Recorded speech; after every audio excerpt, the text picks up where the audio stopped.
Channel 5 cinema மக்களுக்கு வணக்கம். நான் உங்கள் நிரஞ்சன். இன்னைக்கு குட் டே படத்தினுடைய ரிவ்யூ பற்றி பார்க்க போகிறோம். குட் டே பிருத்திவிராஜ் ராமலிங்கம், காளி வெங்கட், போஸ் வெங்கட், மைனா நந்தினி இந்த மாதிரியான ஒரு நமக்கு பரிச்சயமான முகங்கள் எல்லாம் நடிச்சிருக்கக்கூடிய படம் தான். ஒரு சின்ன பட்ஜெட்டில் தயாரிக்க இந்த படம் மக்கள் பெருசாக ஆதரவு தரணும் அப்படிங்கிறதுக்காக நிறைய ப்ரொமோஷன் பண்ணிக்கிட்டு இருக்காங்க. எல்லாமே நம்ம பார்த்துக்கிட்டு இருக்கோம். படத்தினுடைய ஒரு ஒன்லைன் கோர் என்னன்னு பார்த்தோம்னா, ஒரு குடிகாரன் வெக்ஸ் ஆகி ரொம்ப குடிச்சிக்கிட்டு ஒரு நைட்டில் என்னென்ன பண்ணுறான் அப்படிங்கிறது தான் படத்தினுடைய கோராக வச்சுருக்காங்க. அதையும் தாண்டி குடிச்சிட்டு அவன் பண்ணுற அலப்பறைகள்லாம் என்னென்ன, அதில் ஒரு மேக்ஸிமம் போய் போலீஸ் அவருடைய ஒரு ஷர்ட்டை தூக்கிட்டு போயிட்டா, ஒரு வாக்கி டாக்கி தூக்கிட்டு போயிட்டா, அந்த போலீஸ் ஸ்டேஷனில் என்ன நடக்குது, அவனை எப்படி பிடிக்க ட்ரை பண்ணுறாங்க, அவன் அந்த ஷர்ட்டு போட்டுட்டு என்னென்ன அலப்பறை பண்ணுறான் அப்படிங்கிறது தான் இந்த படத்தினுடைய ஒரு கோர் லைனாக வச்சுருக்காங்க. பிருத்திவிராஜ் ராமலிங்கம் அறிமுக நடிகராக இன்ட்ரடியூஸ் ஆகியிருக்காரு. படத்தினுடைய ப்ரொடியூசரும் அவர் தான். ஒரு 10-15 படங்கள் நடித்த ஒரு நடிகர் எந்த அளவுக்கு ஒரு பர்ஃபார்மன்ஸ் இருக்குமோ அந்த அளவுக்கு இவருடைய நடிப்பு சூப்பராக இருந்துச்சு அப்படின்னு தான் சொல்லணும். ஏன்னா இந்த பருத்திவரன் படம் பார்க்கும்போது கார்த்தி அவர்களுடைய நடிப்பு பார்த்து ரஜினியே சொல்லியிருந்தார், 100 படம் நடித்த நடிகருடைய ஆக்டிங் இருந்துச்சு அப்படின்ட்டு. அதே மாதிரி இவருடைய நடிப்பு பார்க்கும்போதும் சூப்பராக இருந்துச்சு. எங்கேருந்து இவ்வளோ அந்த சின்ன சின்ன மைன்யூட்டான ரியாக்ஷன்ஸ் ஆகட்டும், டைலாக் டெலிவரி எல்லா இடத்துலையுமே வந்து ஒரு தெளிவாக ஜெனியூனாக இருந்துச்சு. எங்கேயுமே இந்த ஓவர் ஆக்டிங் பண்ணுறதோ இல்லை செட்டிலாக பண்ணுற அந்த மாதிரி எதுவுமே கிடையாது. ஒரு 36 வயசு சாந்தகுமார் அப்படிங்கிற கேரக்டர் எப்படி இருப்பாரோ அதுக்கேற்ற மாதிரி பர்ஃபெக்டாக பண்ணியிருந்தாங்க. சின்ன சின்ன ரோல் தான் எல்லாத்துக்குமே. போஸ் வெங்கட், காளி வெங்கட், அதுக்கப்புறம் மைனா நந்தினி எல்லாம் சின்ன சின்ன ரோலில் வந்தாலுமே அவங்களுடைய பர்ஃபார்மன்ஸ் வந்து நல்லாவே பண்ணிட்டு போயிருந்தாங்க.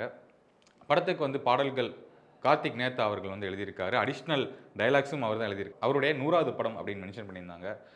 படத்தினுடைய ஒரு ஸ்பெஷலான விஷயம் என்ன அப்படின்னு கேட்டிங்கன்னா, இந்த சினிமோட்டோகிராஃபி அண்ட் எடிட்டிங் வந்து ரொம்ப சிறப்பாக இருந்துச்சு.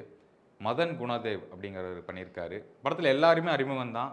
படத்தினுடைய இயக்குனர், எடிட்டர், டாப் எல்லாமே அறிமுக நடிகர்கள் தான். அந்த வகையில் சூப்பராக இருக்குது அப்படின்னு தான் சொல்லணும். மதன் குணாதேவ் அவருக்கு வந்து ஒரு மிகப்பெரிய பாராட்டுக்கள் அப்படின்னு தான் சொல்லணும். ஏன்னா சினிமோட்டோகிராஃபி எல்லா இடத்துலையுமே வந்து எங்கேயாச்சும் நம்மளை வந்து பாராட்டிடணும், நம்மளை தான் பெஸ்ட்டாக இருக்கணும் அப்படிங்கிற மாதிரி முடிஞ்ச அளவு எவ்வளோ ட்ரை பண்ண முடியுமோ அவ்வளோ சூப்பராக பண்ணியிருக்காரு. ஒரு க்ளோஸ்அப் ஷாட் காட்டுவார், அதுக்கு ஈக்குவலாக வந்து ஒரு லாங் ஷாட் இருக்கும். எல்லாத்துக்குமே அதுக்கு ஃபாலோ பண்ணியிருப்பாங்க. ஒரு க்ளோஸ்அப் ஷாட் இருக்கும், அது இங்கே என்ன நடக்குது லாங் ஷாட்லேருந்து பார்த்தா எப்படி இருக்கும், அது வந்து படம் ஃபுல்லாக ட்ராவல் பண்ணியிருப்பாங்க. அது பார்க்க கொஞ்சம் நல்லாவே இருந்துச்சு. படத்துடைய டோனும் வந்து ரொம்பவே நல்லா இருந்துச்சு. ஒரு சில படங்களுக்கு அந்த ஒரு கிரே ஷேடில் ஒரு டோன் கொடுத்தா நல்லாயிருக்கும். அந்த டோன் வந்து சூப்பராகவே பண்ணியிருந்தாங்க. அதுக்கப்புறம் படத்தினுடைய இசையமைப்பாளர் கோவிந்த் வசந்தா. பாடல்கள் வந்து அவ்வளோ பெரிய சிறப்பாக இருந்த மாதிரி எனக்கு தெரியலை. ஓகேவாக இருந்துச்சு. அங்கங்கே பேக்ரவுண்ட் ஸ்கோர் வந்து ரொம்பவே சூப்பராக இருந்துச்சு அப்படின்னு தான் சொல்லணும். இதை தாண்டி சவுண்ட் டிசைன் வந்து நல்லா இருந்துச்சு. இந்த சின்ன சின்ன டெக்னிக்கல் ஒர்க் எல்லாமே சூப்பராக பண்ணிவிட்டு மியூசிக்கில் வந்து கொஞ்சம் கோட்டை விட்டாங்களோ அப்படிங்கிற ஃபீல் வந்து வந்துச்சு. ஒரு வீட்டுக்குள்ளே வந்து ஒரு சண்டை நடந்துகிட்டு இருக்கும். அவர் ஒரு 5 அடிக்கு வெளியே வந்தால் எவ்வளோ சவுண்டு கேட்கும், 10 அடிக்கு போனால் எவ்வளோ சவுண்டு கேட்கும், 15 அடி தள்ளி போனால் எவ்வளோ சவுண்டு கேட்கும், அந்த மைன்யூட்டான விஷயங்கள் எல்லாமே சூப்பராக பண்ணியிருந்தாங்க. இப்போ வர சில படங்களில் வந்து அது வர்றதில்லை. வெளியே வந்தோடனே சவுண்டு கொஞ்சம் லோவாக கேட்குற மாதிரி இருக்கும், கொஞ்சம் தள்ளனா அப்படியே ஆஃப் பண்ணிடுவாங்க.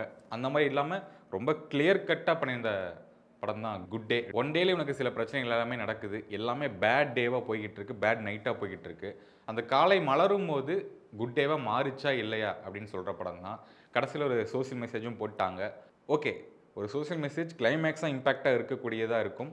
அது ஏதோ பண்ணிட்டாங்க அப்படின்னு எடுத்துக்கிட்டாலும் அந்த ஸ்க்ரீன் பிளே அந்த ப்ராசஸ் எல்லாம் பார்க்கும்போது லைட்டாக கொஞ்சம் எங்கேயோ லேக் இருந்துச்சா, லேக் இருந்த மாதிரி ஃபீல் ஆச்சு அப்படிங்கிற மாதிரி தான் தோணுச்சு. ஏன்னா ஒரே ஒரு கேரக்டர் தான் படம் ஃபுல்லாக ட்ராவல் ஆகுது. அந்த ஒரே ஒரு கேரக்டர் தான் பார்க்கணும். அந்த கேரக்டர் என்டர்டெயின் பண்ணிக்கிட்டே இருக்குது.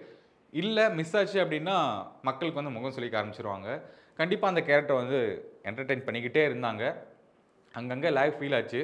வேறு ஏதாச்சும் ட்விஸ்ட் வருமாப்பா, வேறு ஏதாச்சும் சுவாரஸ்யமாக இருக்குமா அப்படிங்கிற மாதிரி கண்டிப்பாக நம்ம எதிர்பார்த்தோம். ஏன்னா இன்ட்ரோல் வரைக்குமே அந்த ஒரு நைட்டில் நடக்க போகுது அப்படிங்கிறத நமக்கு அப்போ தான் புரிய வைக்கிறாங்க. வேறு எந்த ட்விஸ்ட்டுமே பெருசாக வரல. அந்த போலீஸுடைய ஷர்ட் எடுக்கிறது தான் ஒரு மிகப்பெரிய ட்விஸ்ட்டாக வந்து இவங்க நம்பி எடுத்திருக்காங்க அப்படின்னு தான் சொல்லணும். அதையும் தாண்டி கொஞ்சம் பெரிய ட்விஸ்ட்லாம் வச்சுருந்தா கொஞ்சம் நல்லா இருந்திருக்கும். கிளைமேக்ஸ் வர வர இன்னொரு ட்விஸ்ட் வந்து காட்டுறாங்க. ஒரு குழந்தை வந்து காணாமல் போகுது ஆரம்பத்தில், அது இறுதியில் கண்டுபிடிக்கிற மாதிரி ஒரு ட்விஸ்ட் வந்து காட்டுறாங்க. ஓகே, நல்லா இருக்குப்பா.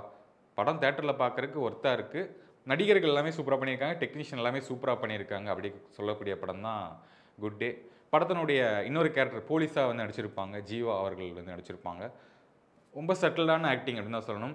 எல்லோரும் இப்போ ஒரு கொலையோ இல்லை யாரோ செத்து கிடக்கிறாங்க மர்டர் அப்படின்னா ஒரு ஷாக்கான ரியாக்ஷன்லாம் கொடுப்பாங்க. அதெல்லாம் எங்கேயுமே இல்லாமல் செட்டில்டாக எவ்வளோ பண்ணணுமோ அவ்வளோ போதும் அப்படிங்கிற மாதிரி தான் இருந்துச்சு. பார்க்க கொஞ்சம் ரியலாக இருந்துச்சு. படம் பார்க்கும்போது எல்லா நடிகர்களுடைய நடிப்பும் ரியலாக இருந்துச்சு. அங்கங்கே காமெடிகள் வந்து சூப்பராகவே ஒர்க் அவுட் ஆகிருக்கு. அங்கங்கே காமெடிகள் ரொம்பவே கிரிஞ்சாக இருக்குது அப்படின்னு தான் சொல்லணும். சூப்பராக இருக்குது. குட் டே படத்தை வந்து நீங்கள் தேட்டரில் பாருங்கள். ஓடிடி வரைக்கும் வெயிட் பண்ணலாமா அப்படின்னு யோசிக்க வேண்டாம். இந்த படத்துக்கு இன்னொரு ஆப்ஷனாக வந்து ஒரு மிகப்பெரிய நடிகர் இல்லை நமக்கு தெரிஞ்ச கேஸ்டிங் நடிச்சிருந்தா இந்த படம் வந்து ஒரு மிகப்பெரிய ஹிட்டாக இருக்கும். கண்டிப்பாக இப்பவும் மிகப்பெரிய ஹிட் ஆக போகுது. குட் டே டீமுக்கு வந்து நம்மளுடைய வாழ்த்துக்கள். தொடர்ந்து சினிமா ரிவ்யூக்கள், சினிமா செய்திகள் வந்துக்கிட்டே இருக்கும். சேனல் 5 சினிமா சேனலை சப்ஸ்கிரைப் பண்ணுங்கள், சப்போர்ட் பண்ணுங்கள். தேங்க்யூ ஃபார் வாட்சிங்.